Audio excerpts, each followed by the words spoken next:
أعوذ بالله من الشيطان الرجيم بسم الله الرحمن الرحيم والصلاة والسلام على جميع الأنبياء والمرسلين لا سيما خاتمهم وأفضلهم محمد مصطفى صلى الله عليه وآله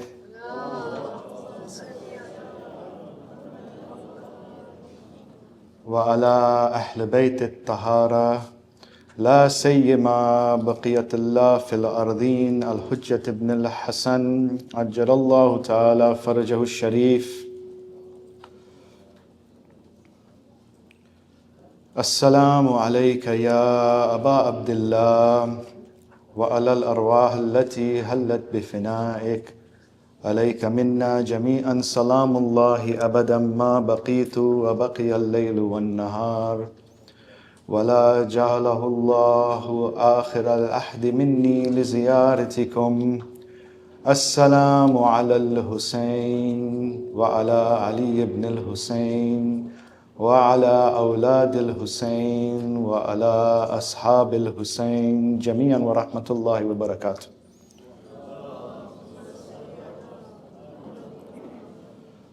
أما بعد، فقد قال الله سبحانه وتعالى في كتابه المجيد وقوله الحق: لقد خلقنا الإنسان في أحسن التقويم ثم رددناه أسفل السافلين. آمنا بالله صدق الله العلي العظيم.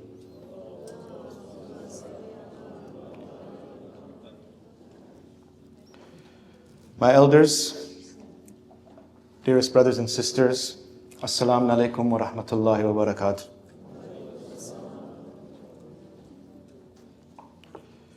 Before we begin with tonight's dedication, I just want to echo Brother Jabir's gratitude and thanks to the parents and the children who I had the privilege of sitting with last night. 45 of them. Time was short, so we really only had time to cover the questions that they asked, but it really was a privilege to sit with the youngsters of this community and to interact with them, and inshallah, may Allah grant us tawfiq to do right by our children, inshallah. Please recite a salawat.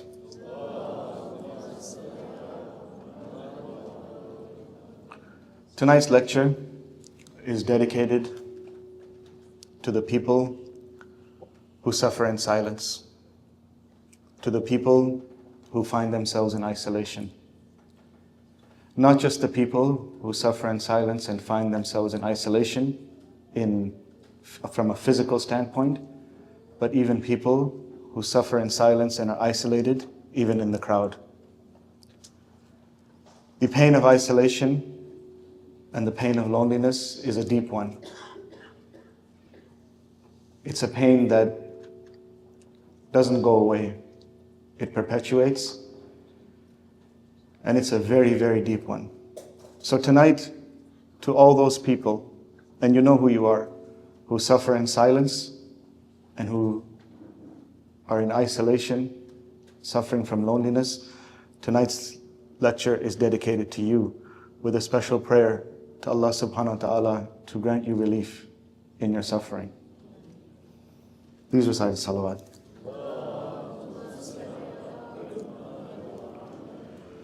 So I'd like you to join me and imagine in your mind's eye a few scenarios that I will present in front of you. Imagine a young man who wakes up in the morning, gets himself ready, goes to the train station, boards the train amongst hundreds of people, arrives into the city where there are millions, walks into an office building of thousands, works his shift and repeats the process in reverse, finally returning to his empty apartment. On repeat, day after day, with no meaningful human interaction. Imagine a young lady who walks into one of our centers. She's fairly new, but not that new. She sees cliques of people sitting, waiting for the program to start. She finds a place to sit, but just as she's about to, the person sitting there gives her a scowl and places her handbag in the way to block her seat.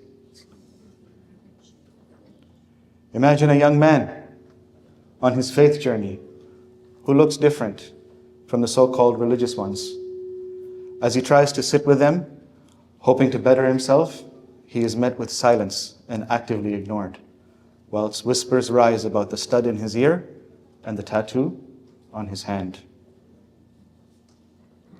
Imagine a man struggling with depression who forces himself to attend community gatherings, but when someone asks him how he's doing, the reflex action is to say, Alhamdulillah, I'm good. Because he's learned that honest answers make people uncomfortable. He goes home more isolated than when he arrived. Tonight, my dear brothers and sisters, we talk about Ukhuwwah. Ukhuwwah is defined as sisterhood and brotherhood in Islam. After those images I just shared, I know some of you might be thinking, here we go again about a talk about unity while I'm sitting here feeling completely alone. Maybe we've been hurt by people who called themselves brothers or sisters. Maybe they disappeared on us when we needed them. And maybe we've been in communities where everyone smiled but really didn't know our heart. Tonight, we'll learn that the strongest bonds aren't built on having the same backgrounds, but on recognizing that each and every one of us carry Allah's light within us. By the end of this night, it is my hope that we'll understand that our need for real connection isn't weakness. It is our souls calling us home to the family that Allah always wanted us to have. Please recite a salawat.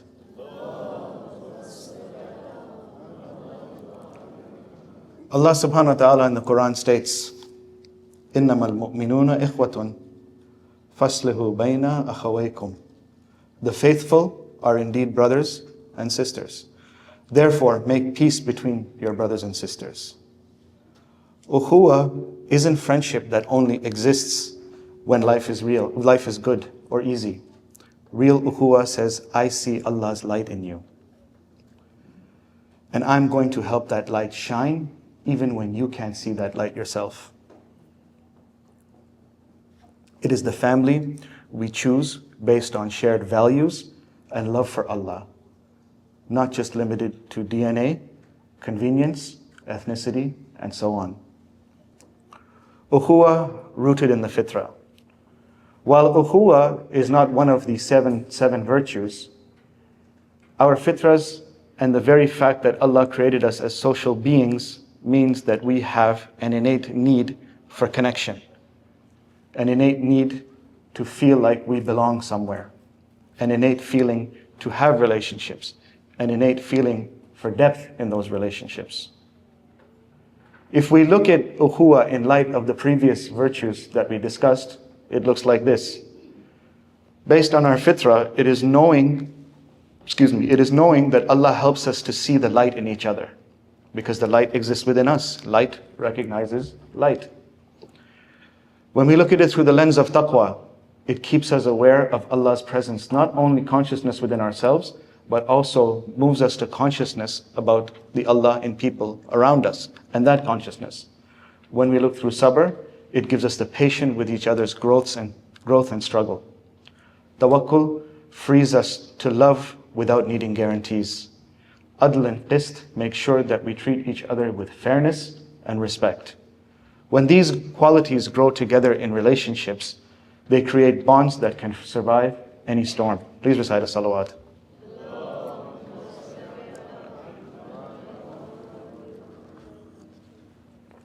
Going back, and I keep repeating this and I will keep repeating this, these virtues that we are looking at are vast and very in-depth.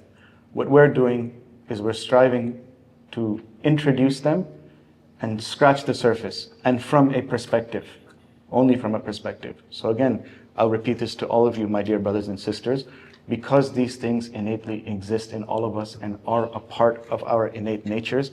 I would encourage you, read about them, research about them, learn about them, sit and carry out experiential exercises, even if it is to sit with yourself and to try and feel these things inside of you and find their existence so that you may uncover them, nurture them, and grow and develop them. Please recite the salawat. So tonight, we look at Ukhuwwah through the lens of emotional intelligence. And the most emotionally intelligent human being to ever walk this earth was Rasulullah sallallahu alaihi wasallam. So we look at emotional intelligence as prophetic character. Real Ukhuwwah requires what we might call emotional intelligence, and these same qualities we see in the Prophet and the Ahlul Bayt. Emotional intelligence is a contemporary term from modern psychology, but emotional intelligence predates the labels of today and exists in the character of the Prophet. Emotional intelligence consists of, number one, emotional awareness, like the Prophet noticing when someone was sad and gently inquiring about them. Empathic listening, like Amir al-Mu'mineen listening to the people's concerns without rushing to give advice. Number three, creating safety, like Lady Fatima making people feel welcome and valued in her presence. Number four, managing our own reactions, like the Prophet remaining calm and loving even when others were reactful or harmful.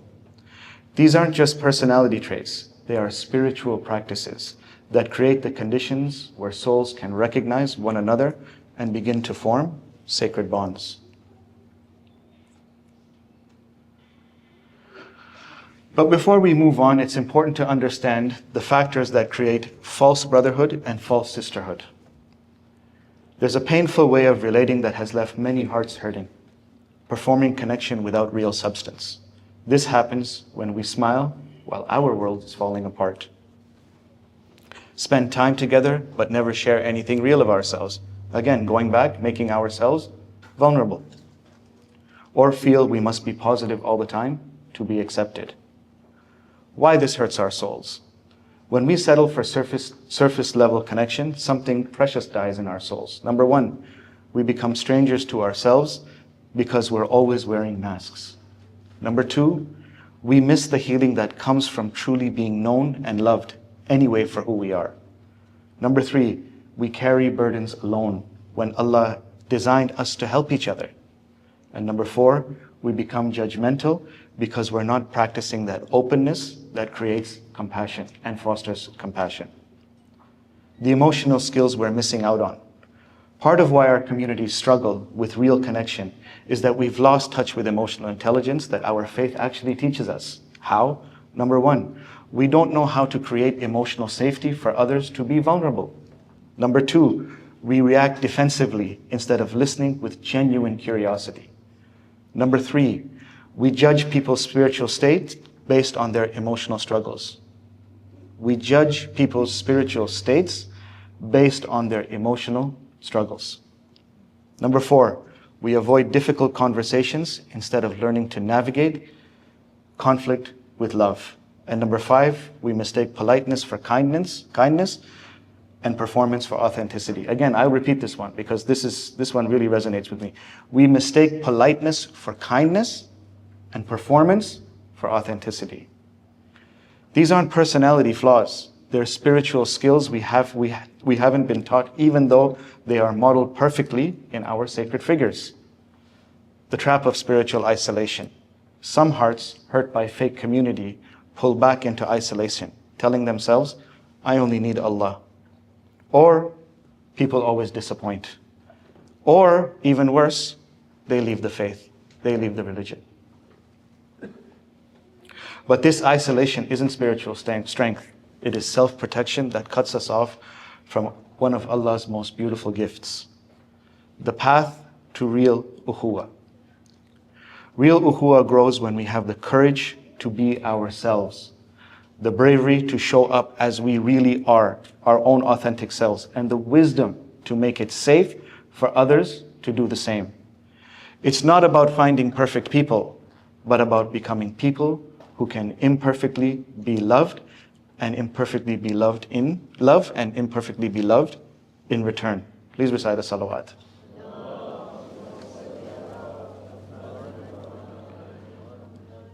Our case study tonight is a story that growing up I heard many times and through many different lenses. But looking at this story through the lens of emotional intelligence opened up avenues and areas of opportunities and thought for myself that have touched me deeply. The story goes like this. It is a story of Amir al-Mu'mineen. It begins with a simple street encounter.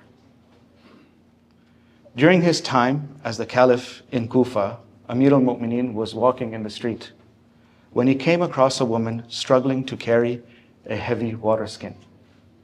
Her face was etched with hardship as she strained under the weight. Now watch what happens next, because this shows us the very beginning of how Ukhuwwah is born. The Imam's first response wasn't to think about his important business and getting on with it and doing what he had to do, his status as a leader, or whether it was other responsibilities. His first response was simply human recognition.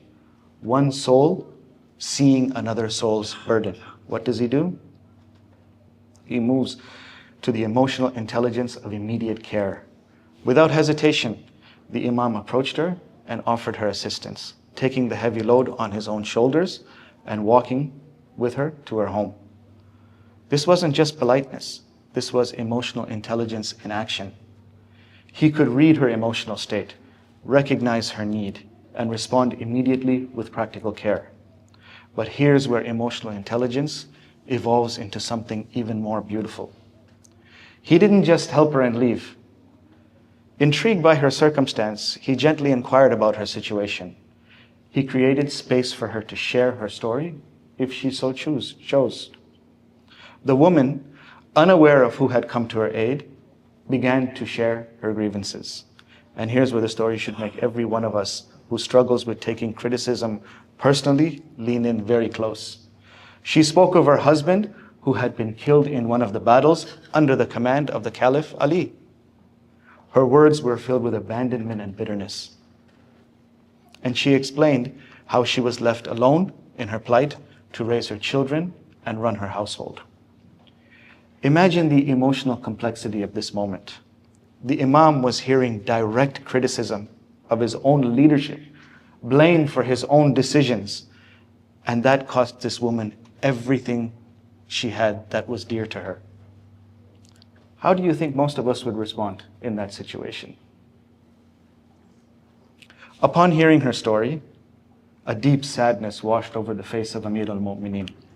The weight of her suffering seemed heavier than the water skin that he had just carried.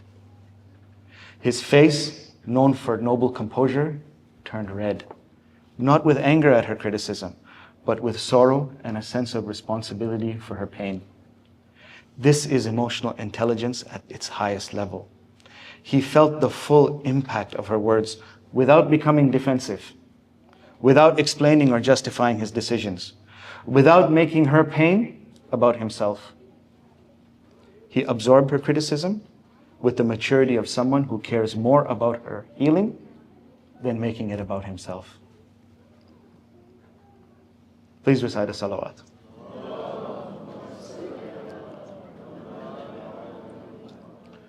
The following morning, filled with concern for the widow, Amir al-Mu'mineen gathered a basket of food, flour, dates, and provisions.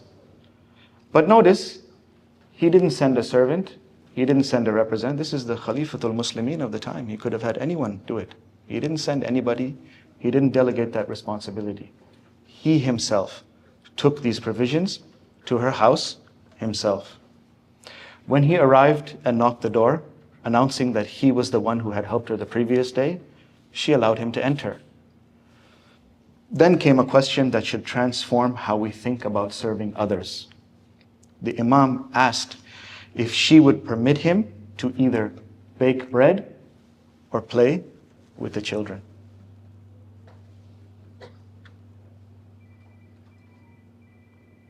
The woman replied that she was more skilled at baking and that he should look after the children. And here's the image that should heal every heart that wonders what real Ukhuwwah looks like. The commander of the faithful, Amir al-Mu'mineen, Imam al-Muttaqeen, the leader of the vast Islamic empire, knelt on the floor and began to play with the young orphans. He would place pieces of food in their mouths and make sounds of a camel so as to make them laugh bringing them rare moments of joy in the difficult lives that they had. Please recite salawat.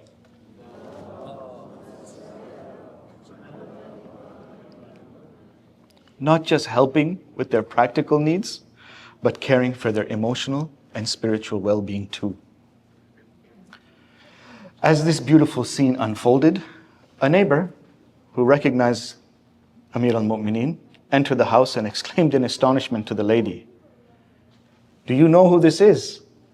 Do you know who is knelt on their knees helping your kids and playing with them? This is the Khalifa of the Muslims."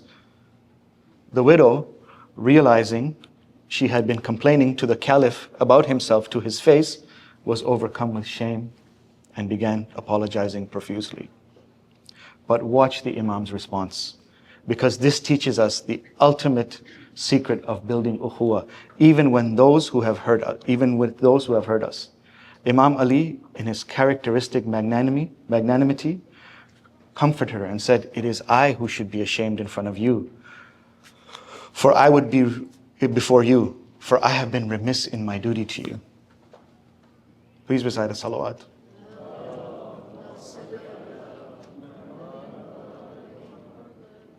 What does this sacred encounter teach us about ukhuwwah? Number one, ukhuwwah begins with seeing. The Imam's first act wasn't grand or dramatic. He simply noticed someone struggling, and he responded. Real brotherhood and sisterhood start when we train ourselves to see beyond ourselves and our own concerns and see the struggles of our brothers and sisters, and when someone needs care. Number two, practical care creates emotional safety. By helping with the water skin, without being asked, the Imam created the emotional safety that allowed her to share her real pain.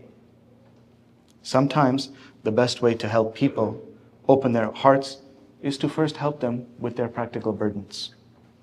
Number three, true emotional intelligence absorbs criticism with love.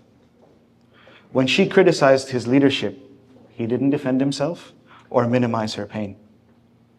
He could have easily said that I am the Caliph of the Muslimin. I had a responsibility to do what I do. Your husband was a martyr. God bless him. Wassalamu alaikum. He didn't do that. He sat and did active listening to her. He gave her the space to express her emotions, to share her pain, a safe space to do it. He felt the full weight of her suffering, and he took responsibility. This is how we build trust with people who are hurt. We make space for their pain without making it about ourselves. Number four, sacred bonds are built through consistent care. He didn't just help once and disappear. He came back the next day with food and then stayed to serve. Ukhuwwah isn't built on solitary grand gestures, but on consistent, caring presence in people's lives. You show up for people consistently. It's easy to make a grand gesture and show up, but it's much more difficult to tone down the grandiose gestures and be there consistently on a day-by-day basis. And it's not hard. It's not hard. Sometimes all it takes is a phone call, sometimes a message, sometimes it's just sitting down with someone, putting your hand on their shoulder and saying, I'm here for you. Whatever you need, I'm here for you. Number five, real leadership serves the joy of others. The most powerful man in the empire got down on the floor to make orphan children laugh. This shows us that in sacred relationships, there's no task too small. He teaches us that true leadership is in servitude, is in service.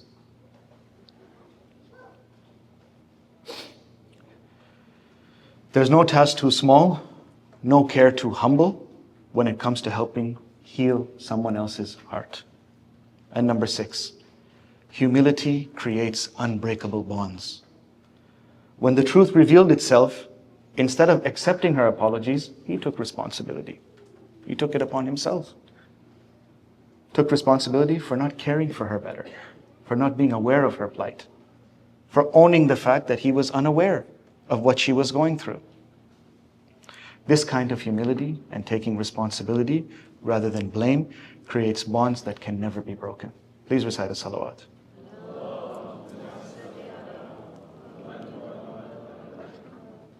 So looking at the concept of ukhuwwah and emotional intelligence, we can look at some practical steps in building ukhuwwah in our communities and amongst each other.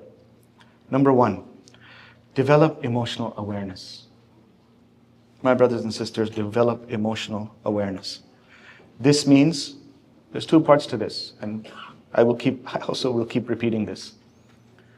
We have to learn about our own emotions. We have to learn what's going on with ourselves. And yes, go for therapy if you don't know how to do it on your own, before someone asks, right? Like the Imam who immediately noticed the widow's struggle, he was intuitive, he was attuned, and he saw. Practice scanning your environment for people who may be carrying burdens. And that's not always easy.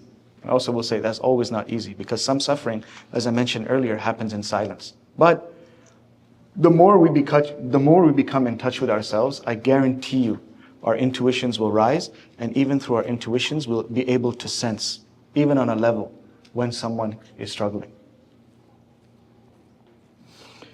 Emotional, physical, spiritual, train ourselves beyond surface pleasantries to recognize when someone might need care. Number two, respond with immediate practical care. When we notice someone struggling, we shouldn't wait for them to ask for help. Like the Imam, taking the water skin without being asked, offer concrete assistance. Of course, this doesn't mean we just go and take it. No, we give the choice to the person. We offer ourselves in help. We offer ourselves in service. And if the person would like to take our help, then we happily offer that help.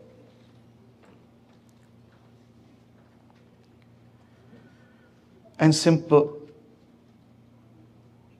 Number three, create space for real stories, even painful ones. Following the Imam's gentle inquiry about her situation, practice asking questions that invite authentic sharing. Meaning, allow your curiosity to flourish, but not by making statements, but by asking curious, genuine questions. How are you doing lately? What's been weighing on you? Are you okay? Then listen. Then the most important part, taking the time to listen without trying to fix, without trying to advise. Just listen. Sometimes a person just wants someone to listen to them. They don't want a solution. I know for me, this was a very difficult skill to develop. And I used to believe it was a guy thing, but after attending my training, it's not limited to us fellows. Anytime we hear a problem, we go into fixing mode. So I really thought that was a guy thing, but I was very much validated when I went for my studies to find out that it's not limited to just us men, although it is very common amongst us men. Sometimes someone just wants someone to listen to. That's all. Number four, practice emotional regulation under criticism. This is one of the most difficult things to do. And it's the hardest one from the Imam's example, but look at the example of the Imam. Look at the example of the Imam. When someone shares pain that involves or criticizes you, directly or indirectly, practice absorbing their hurt without becoming defensive. Ask yourself, what is their heart trying to tell me about their experience? What is it that is causing them that pain? Why are they feeling that pain? As opposed to making it about yourself. Number five, follow up with consistent care. Real ukhuwwah isn't built on one-time gestures. Like the Imam returning the next day with food and his presence, practice ongoing care for people's well-being. Check in on people that you've helped, remember their struggles, and ask how they're doing. I realize we live in a world where things are very busy, and it's not possible to check up on people every day. But put aside some time to check in on people. Check in on your family, check in on your friends. If a season goes by, for example, when you're attending the center or somewhere, and you don't see that person during that time, take a moment to just reach out and ask, I haven't seen you in a while. I hope everything's okay. As opposed to the standard, when you do see them, oh, ho, ho, look who's here today. Oh, the moon came out. None of that. None of that. Be nice. Number 6, serve others joy, not just their needs. The image of the Imam making camel sounds to make orphan children laugh teaches us that Ukhuwwah includes bringing lightness and joy to people's lives. Make them laugh. Not just helping them with their problems, but help them to become light. Asking, how can I help this person? Ask yourself, how can we help this person feel lighter today? How can we bring a smile to their face? How can we uplift them? Number 7, choose humility over being right. Choose humility over being right. Again, a very difficult one. When our egos get affected, when we are attacked and our egos get affected, it's very, very easy for the reflex to kick in and to want to be right. But I always say, in these moments, we have a choice. The choice is we either do the right thing or we try to be right. Doing the right thing and trying to be right in these situations look very different from one another. When misunderstandings are revealed or when someone apologizes to you, practice the Imam's response. Take responsibility for how you could have loved them rather than only accepting their apologies. This creates bonds that can survive any storm. Number 8, look for sacred opportunities in ordinary moments. The Imam's encounter started as a simple street interaction and intersection. Practice seeing ordinary moments, helping someone carry groceries, listening to a colleague's stresses, comforting a child as opportunities to build the kinds of sacred bonds that transform our communities.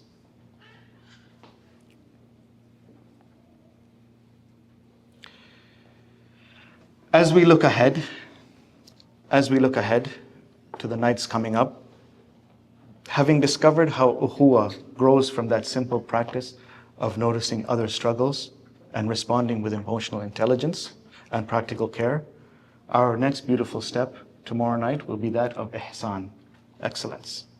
The excellence that flows from living with beautiful consciousness of Allah's presence.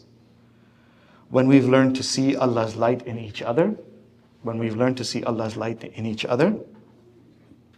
and serve it with the skill and care that Imam Ali has shown us, we naturally want to offer our best selves in front of Allah and humanity.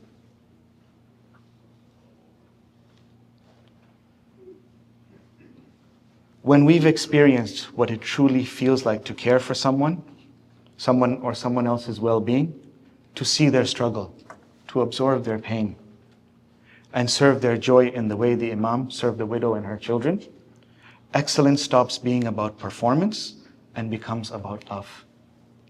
We want to pray beautifully, not to impress anybody, but because our hearts are full of gratitude for the privilege of caring for Allah's creation. I repeat that. We exercise and take advantage of the privilege of caring for Allah's creation. Please recite salawat.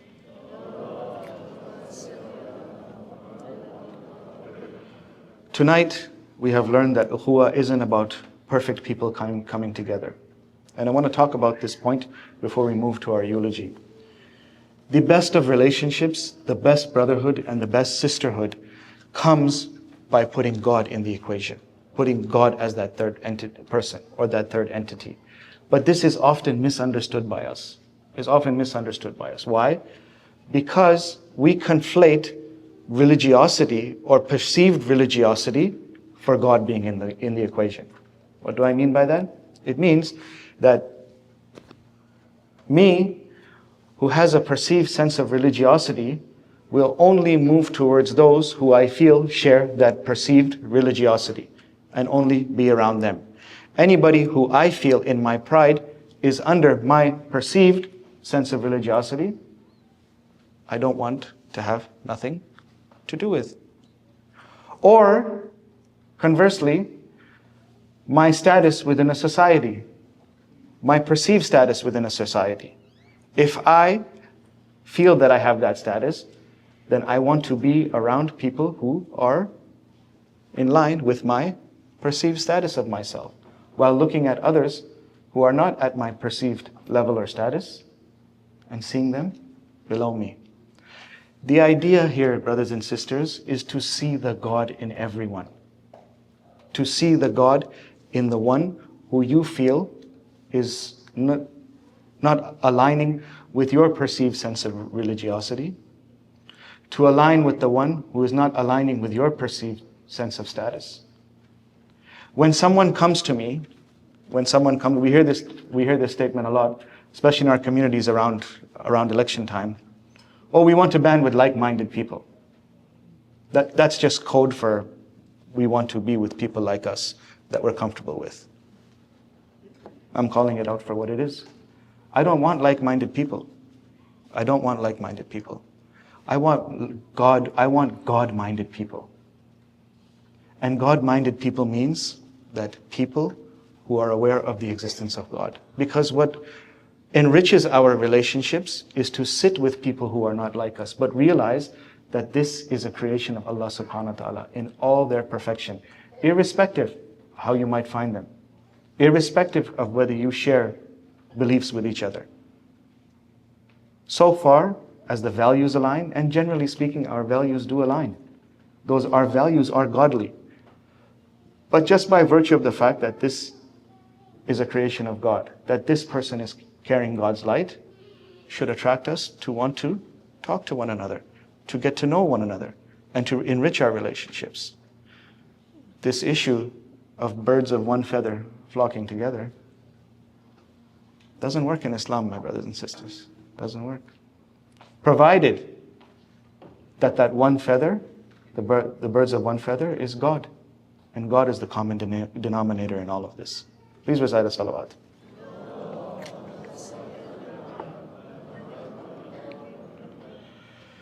We witnessed how Imam Ali transformed a simple street encounter into a sacred bond by noticing a widow's burden, absorbing her criticism with compassion, and serving her family with humility.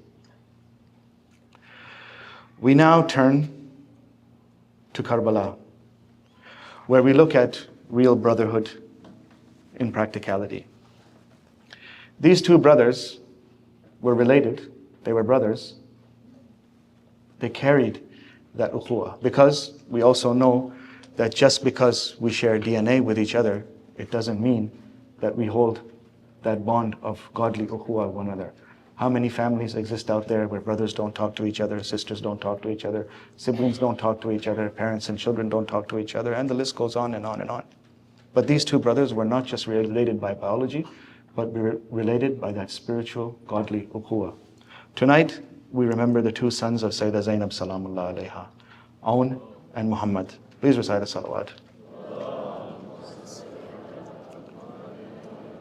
Among the martyrs of Karbala were warriors whose names echoed like thunder, and some whose names whispered like a mother's lullaby. Two such names were Aun and Muhammad, the sons of Zainab bint Ali and Abdullah bin Jafar. Young in age, yet mighty in lineage and spirit, they carried in their veins the courage of their grandfather, Jafar bin Abi Talib, or Jafar at-Tayyar, and the legacy of their uncle, Imam al-Hussein alayhi salam. On the day of Ashura, after many companions had gone to the battlefield, Sayyidah Zainab approached her brother. "Oh, my brother, if women were permitted to fight, I would have taken the sword myself, but if not me, then take my sons." Imam al-Hussein looked into her eyes. This was no ordinary request. This was Zainab offering what no mother should ever have to offer, her children. He hesitated, but Zainab pressed his hand over her heart. "I raised them for this day. Let them defend the son of Fatima." The boys stood ready. Their arms were small, but their resolve was vast. They approached the Imam, were kissed by the Imam, and rode out with fire into their hearts. The enemies mocked them. What can these children do? But when Awnun Muhammad charged, they cut through Yazid's army with astonishing skill, covering one another in battle, reciting war cries and verses until they fell, one after the other. One called for his brother while dying, while the other whispered, Ya Amma, Ya Hussein, as he lay wounded. When word reached Sayyidah Zainab, she did not wail, she did not strike her face. She raised her hands to God and said, Rabbana taqabbal minna hadha al-Qurban. O Allah, accept from us this noble sacrifice. Ala la'natullahi ala al-qawmi al-zalimeen. Inna lillahi wa inna ilayhi raji'un.